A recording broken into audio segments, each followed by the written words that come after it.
Payot Libraire et l'Hebdo vous présentent Marque-Page.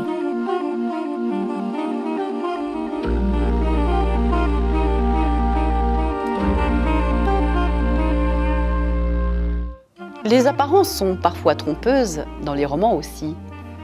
Car une histoire dont les personnages sont des exhibitionnistes, des trafiquants d'objets musicaux volés, des policiers omniprésents, ça pourrait faire penser plutôt à une banlieue glauque, non?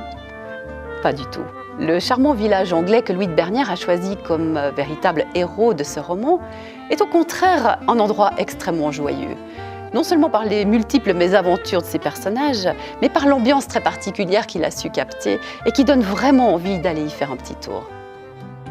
C'était le milieu de la matinée, peu avant le Noël que le village allait toujours se rappeler comme le dernier où il est neigé ce jour-là. Et le révérend Fremantle était dans son bureau avec une sonate pour flûte de Handel qui crépitait, grésillait sur le tourne-disque pendant qu'il fouillait dans sa collection de sermons. Il essayait d'en trouver un à plagier pour l'office en communion. Il trouvait souvent que Dieu était un client difficile.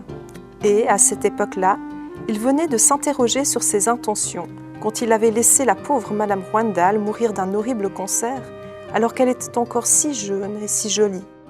Après avoir exploré des terres ou des époques plus éloignées, Louis de Bernières, tellement anglais en dépit de son nom tellement français, revient à la maison. En tout cas, on espère pour lui que c'est la maison. Car ce roman délicieux a renoué non seulement avec le plaisir de lire une comédie bien écrite, mais avec le style inimitable des grands écrivains anglais, leur sens de l'absurde, de l'humour, du surnaturel parfois, qui nous enchante et qui tranche si délicieusement sur la littérature de l'autofiction. Payot Libraire et l'Hebdo vous ont présenté Marque-Page.